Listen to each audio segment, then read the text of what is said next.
Hello everyone, मेरा नाम चेतना विश्वास है and I welcome you all to maths pole. Today the topic of this video is time management. तो कैसे मैं अपना टाइम मैनेजमेंट करती हूँ और करती थी प्रिपरेशन के टाइम, और कैसे आप अपना टाइम मैनेज कर सकते हो, इस वीडियो में हम इसके बारे में डिस्कस करेंगे। So let's get started. सबसे पहले आपको एक गोल डिसाइड करना होगा कि आप करना क्या चाहते हो। ये छोटा से छोटा गोल हो सकता है, बड़े से बड़ा गोल हो सकता है, जैसे कोई एग्ज़ाम क्रैक करना है आपको, या आपको सिर्फ जल्दी उठना है सुबह, या कुछ भी ऐसी चीज़ कि आपको डेली स्किपिंग करनी है या कुछ। बस एक गोल पहले सेट करना ज़रूरी है एंड ड्रीम अबाउट इट। अगर उसके बारे में ज़रूर ज़रूर ज़रूर आप सोचो, ड्रीम करो कि अगर वो सक्सेसफुल हो गया तो आपको कितनी खुशी मिलेगी, राइट। तो that is the key word कि पहले आप उसको ड्रीम तो करो। उसके बाद क्या करना है, एक डेडलाइन सेट करनी है। डेडलाइन ये सेट करनी है कि इस टारगेट को अचीव करने के लिए आप कितना कम से कम टाइम लोगे, या एक डेडलाइन की ठीक है 25 नवंबर से पहले ये काम मैं कर लूँगी, इतना सिलेबस मैं अचीव कर लूँगी या कुछ। तो एक डेडलाइन सेट करना बहुत ज़रूरी है। द नेक्स्ट उसके बाद ये है कि before going to bed always think about what did you do the whole day. आपको ये ज़रूर सोचना है पूरे दिन आपने क्या किया। रात में सोने से पहले लेटते ही आप सोचो कि आपने पूरे दिन में क्या क्या किया, क्या आपने टाइम वेस्ट किया या आपने क्या प्रोडक्टिव काम किया पूरे दिन। अगर आप रोज़ ऐसे सोचोगे तो आपको रियलाइज़ होगा कि कितना टाइम आपने दिन में वेस्ट किया, उसको कहाँ कहाँ आप यूज़ कर सकते थे। आपको रियलाइज़ होगा कि अगर मैं उस टाइम को यूटिलाइज़ करूं तो मैं कितने गोल्स तक मैं जल्दी पहुंच सकती हूँ, right. The next is before sleeping plan for tomorrow. और सोने से पहले एक बार आप ये तो प्लान कर ही सकते हो कि कल में मुझे क्या करना है, या मैं शुरू कैसे करूँगी कल का दिन। कि शुरुआत पहले रीजनिंग से हो या पहले मैथमेटिक्स से होगी, तो कौन से सब्जेक्ट से होगी। नॉट अबाउट मैथमेटिक्स ऑल्सो, अगर आपको सुबह उठ के स्कीपिंग करनी है तो आप सोचो, मेंटली प्रिपेयर हो कि सुबह आपको इतने बजे उठना है, आपको स्कीपिंग करनी है, इतने से इतने बजे स्कीपिंग करनी है। तो इससे ये होगा कि आप मेंटली प्रिपेयर रहोगे उठ के, आपको सोचने में तब टाइम वेस्ट नहीं होगा।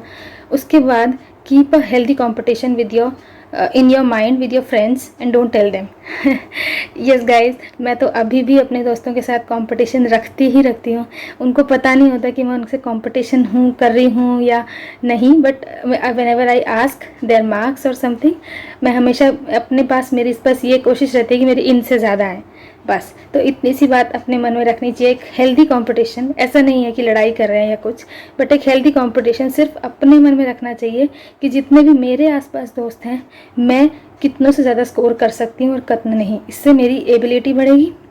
तो ये तो आप ज़रूर करो कि अपने दोस्तों को मत बताओ, लेकिन अपने माइंड में एक हेल्दी कंपटीशन हमेशा बना के रखो। इससे एक पॉजिटिविटी आएगी, आप में एनर्जी आएगी कि एक नया टारगेट सेट होगा कि ठीक है, मुझे आशा से इतने नंबर ज़्यादा लाने हैं, या मुझे दीपक से इतने नंबर ज़्यादा लाने हैं, एंड सो ऑन। तो एक target, step by step you can achieve that target.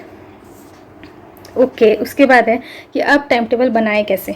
आपके पास बहुत सारे सब्जेक्ट हैं, जैसे मैं अपने मैथमेटिक्स का, क्योंकि चैनल है मैथ्स पोल, इसीलिए मैं मैथ्स के सब्जेक्ट ले रही हूँ।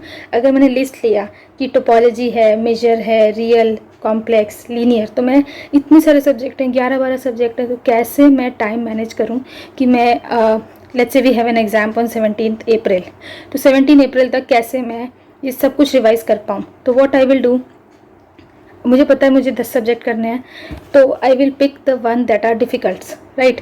और I will divide days accordingly. मैं हर सब्जेक्ट को 2 दिन 3 दिन according to its course and you know the level of difficulty, मैं ये डिसाइड करूँगी कौन से सब्जेक्ट को मुझे ज़्यादा टाइम देना है, कौन से को कम, and then I will divide it day wise, ठीक। तो जैसे रियल के पहले 4 दिन रियल के हो गए, उसके बाद 4 दिन कॉम्प्लेक्स के हो गए, एंड सो ऑन।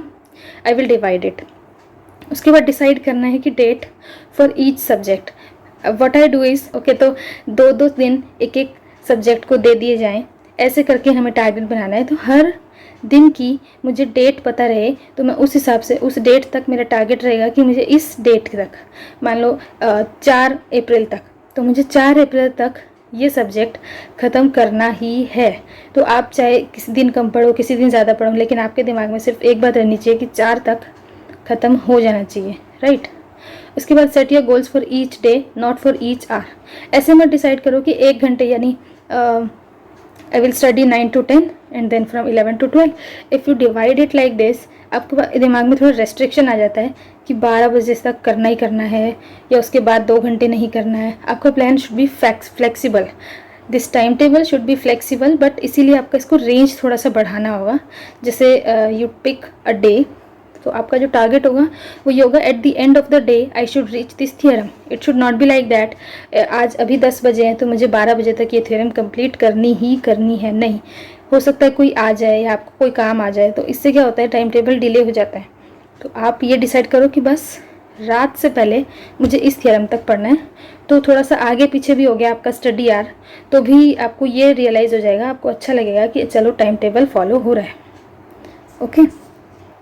उसके बाद नेक्स्ट है make some room for entertainment. और ऐसा भी नहीं है कि खुद को इतना ज़्यादा पढ़ाई में लगा देना है कि आपको एंटरटेनमेंट का टाइम ही ना मिले.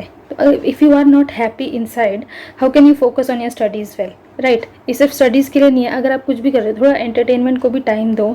जैसे आप डिसाइड कर लो कि 1 घंटा मुझे गेम खेलना है या 1 घंटा बाहर टहलने जाना है, वॉक पर जाना है. इससे क्या होगा, फ्रेशनेस आएगी, you will feel relaxed and then you can start again with double speed. Okay. और ये जो भी टाइम टेबल आप बनाओगे, जितने भी डेज डिवाइड करोगे, प्लीज़ मेक श्योर कि आप 10 दिन, एटलीस्ट 10 डेज पहले टारगेट के ख़त्म कर दो, ताकि आप बाकी के दिन मिला के रिवाइज़ कर पाओ.